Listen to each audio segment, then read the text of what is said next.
com a sua cultura, não vai de acordo com os ditames ou comportamento da sociedade.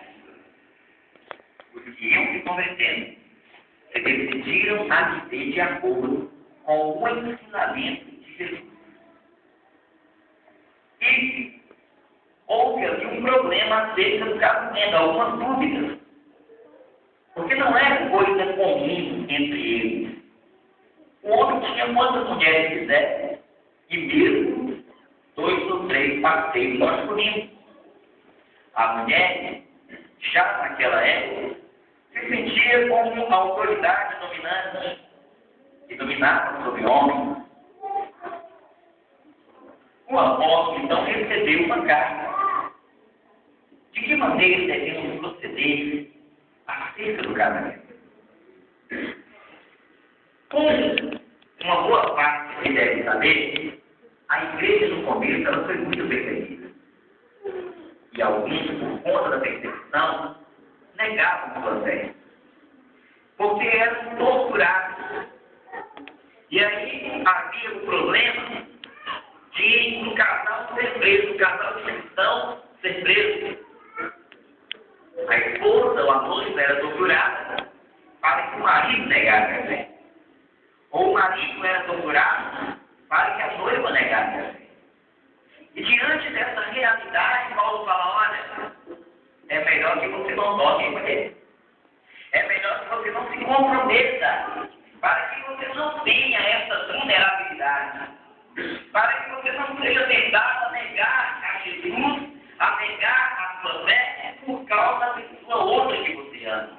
Então, bom é não tocar em mulher, mas por causa da prostituição, porque aquele povo que estava acostumado a ter uma vida livre no que diz respeito à sexualidade, ele orienta, então, que cada homem busque ter as suas esposas e apenas ela.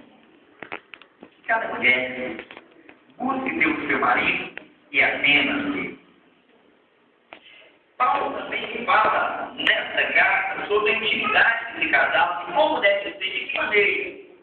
Vai ser da forma que o casal decidir lá na intimidade. Por quê? Porque quando eles comprometem, um se torna propriedade espiritual comprometida do outro. Para que a mulher torne seu esposo feminino e o esposo torne a sua esposa feminina, dando o máximo de prazer um ao outro que conseguirem, que puderem, que forem capazes de alcançar, para que o marido não seja tentado a ficar fora do relacionamento aquilo que dentro da sua casa lhe está faltando. E não fique nele esse vazio, essa lacuna, essa carência, e mesmo com a esposa. Por isso ele fala, o corpo da mulher pertence ao seu marido, o corpo do marido pertence à sua esposa. Não defraudeis um ao outro. Não deixe de alegrar, de ceder, de compartilhar um com o outro, para não dar lugar ao diabo. Porque a primeira pessoa que vai trabalhar contra um casamento é o diabo. E aí, o diabo poderá usar uma amiga, um amigo, um parente, um patrão, um vizinho, um colega de trabalho, na tentativa de minar ou de atender alguma carência existente dentro desse relacionamento.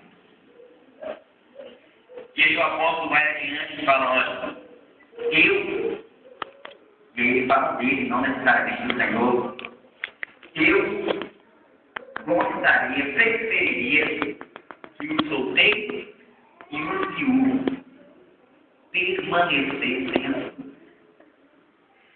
E a gente tem uma palavra só aqui e ficaria aquela confusão. Mas por quê? Se formos adiante, vamos entender que ele fala o seguinte, que o solteiro tem muito mais tempo para se dedicar ao Senhor.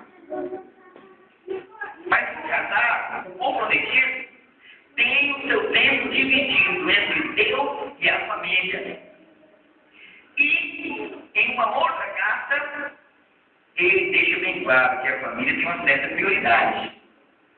Porque aquele que não cuidar bem da própria casa, jamais poderá cuidar das coisas do Senhor.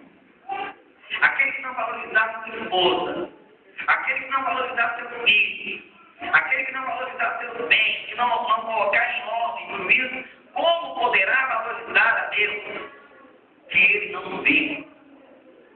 Como poderá valorizar as coisas referentes ao templo ou ao lugar de oração dedicados a Deus, se aquilo não pertence a ele, mas a todos? E alguns até pegam como se fossem seus, né? Pegam os instrumentos, pegam o templo e defendem com a própria vida como se fosse dele. E nós sabemos que não pertence a ele, pertence a todos que congregam, que se reúnem, porque é um bem comum a todos, já que Deus não valoriza pedras, cimento, ouro, prata, ventilador, banco.